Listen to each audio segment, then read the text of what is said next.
उसके घर फ़ोन किया जाता है, बाप को बताते हैं कि जी आप फ़ौरन आ जाएं, जी आयशा जो है वो दुनिया में नहीं रही है। बाप बड़ा परेशान होता है, थोड़ी देर पहले तो मेरी बात हुई थी, कैसे हो गया, तो बीमार भी नहीं थी। पोस्टमार्टम की रिपोर्ट से पता चलता है कि ये जो है मारा गया है। बिस्मिल्लाहिर्रहमानिर्रहीम, अस्सलाम वालेकुम, मैं हूँ आपकी मेज़बान एनी बाजा और आप देख रहे हैं विजन वाइब।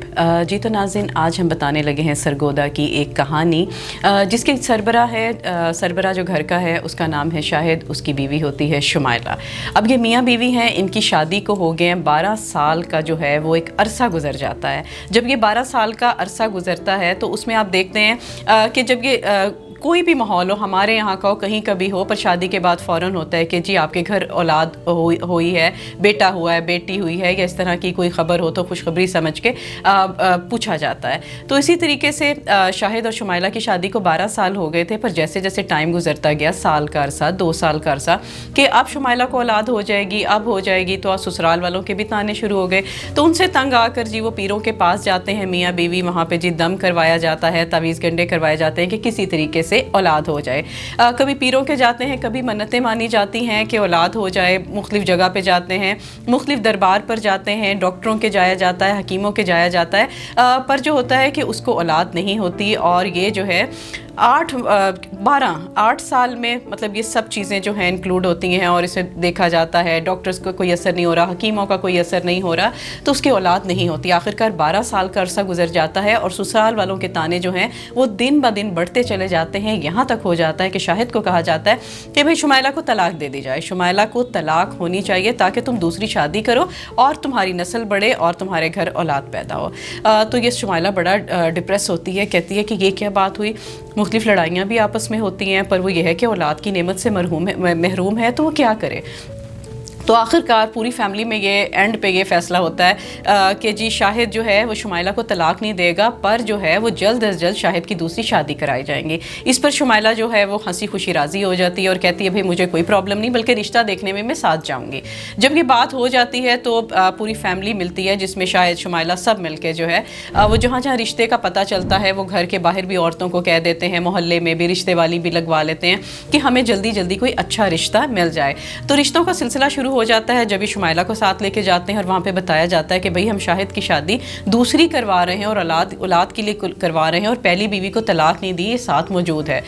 तो वो रिश्ता नहीं होता, जहाँ भी जाते हैं वो मना कर दिया हो जाता है। वहीं पर जो एक कस्बा है सरगोदा का, वहाँ पर वो इलाका है हुसैन शाह जाते हैं। वहाँ पर एक घर है जिसके सरबराह जो है नाजिम अली हैं, जो लड़की का बाप है, और लड़की का नाम है आयशा, जो कि अनमैरिड है। वहाँ पर जो है ये बताते हैं कि भाई हमारा बेटा मैरिड है और हमने औलाद के लिए शादी करनी है। ये बीवी शुमाइला मौजूद है, शुमाइला भी हंसी खुशी साथ है कि भाई मैं अपनी मियाँ की बड़े शौक से शादी करवा रही हूँ कि हम चाहते हैं हमारे घर औलाद आ जाए।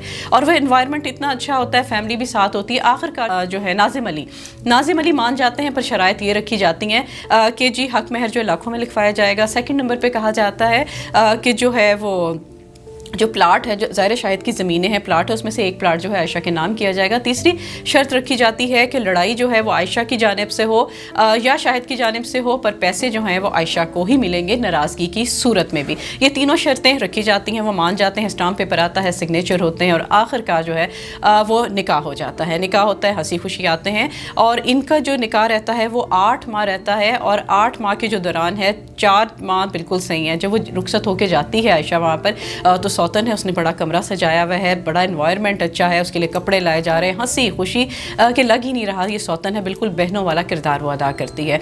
जब 4 माह गुजरते हैं, 4 से 6 माह गुजरते हैं, तो शाहिद अपनी बीवी को बुलाता है और कहता है भाई तुम्हारे बाप ने एक स्टाम्प पेपर लिखवाया था, और अपने बाप को जाके कहो कि ये शराइत जो है मैं नहीं मानूंगा। एक और स्टाम्प पेपर लाया जाएगा जिसमें उसके और तुम्हारे दस्तखत होंगे, और वो स्टाम्प पेपर जो है वो बिल्कुल से जो है मैं ख़त्म करना चाहता हूँ। लड़ाई करता है, वो कहती है मैं क्यों कहूँ अपने बाप को, तुम जाओ और जाके मेरे बाप को कहो मैं नहीं जाऊँगी। वो कहता है मैं तो नहीं जाऊँगा, तुम कहो। वो जाती है अपने बाप से कहती है, और आखिरकार 6 से 8 माह, जो 2 माह का जो इसमें सिलसिला रहता है, उसमें लड़ाइयाँ बढ़ती चली जाती हैं। आखिरकार जो है आयशा कहती है भाई मैं दस्तक नहीं करूँगी, जो हमने कहा था और जो शराइत रखी थी तुम्हें माननी पड़ेंगी। आखिरकार ये होता है रात 2 बजे का टाइम होता है। शाहिद और शुमाइला उसे कमरे में बुलाते हैं और कहते हैं कि स्टाम्प पेपर पढ़ा है, इसमें दस्तक करो। कहती मैं नहीं करूँगी। लड़ाई बढ़ती चली जाती है और शाहिद बुरी तरीके से तशद्दुद करता है, और इतना तशद्दुद होता है, वहाँ से शुमाइला भी मार रही है, जो कि आप देखें कि औरत ही औरत की दुश्मन होती है, किस तरह से सौतन लाई اور کس طرح سے اس نے 4 سے 6 ماہ 8 ماہ اسے برداشت کیا. دونوں مل کے اسے بہت مارتے پیٹتے ہیں پر وہ کہتی ہے کہ میں نہیں مانوں گی. بری طرح تشدد کے بعد بھی وہ اسٹامپ پیپر پہ سگنیچر کرنے سے جو ہے وہ منع کرتی رہتی ہے.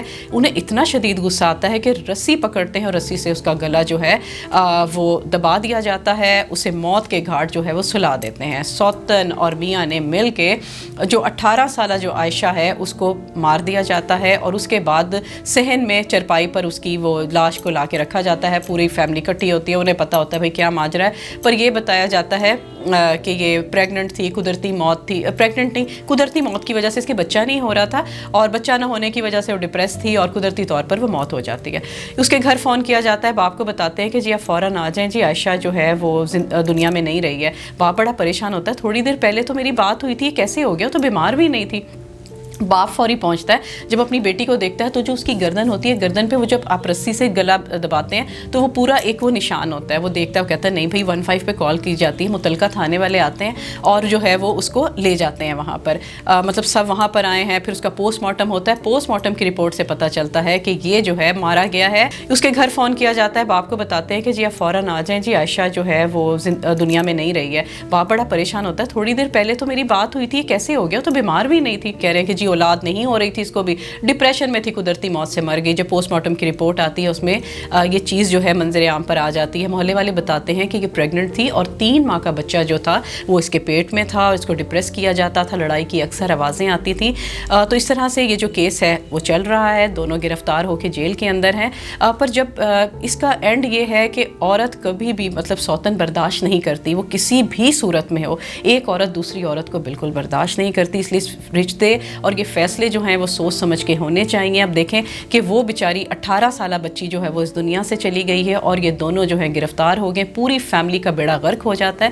لہٰذا ہمیں ہر چیزیں جو ہیں سوچ سمجھ کے کرنی چاہیے. انشاءاللہ تعالیٰ ملیں گے دوبارہ ایک نئی کہانی کے ساتھ, ایک نئی سٹوری کے ساتھ, وہ بتائیں گے ہم آپ کو. جی تو ناظرین, یہ تھی آج کی کہانی. انشاءاللہ تعالیٰ ملیں گے ایک نئی کہانی کے ساتھ, اور رکھیے گا اپنا ڈھیر سارا خیال. اللہ نگہبان.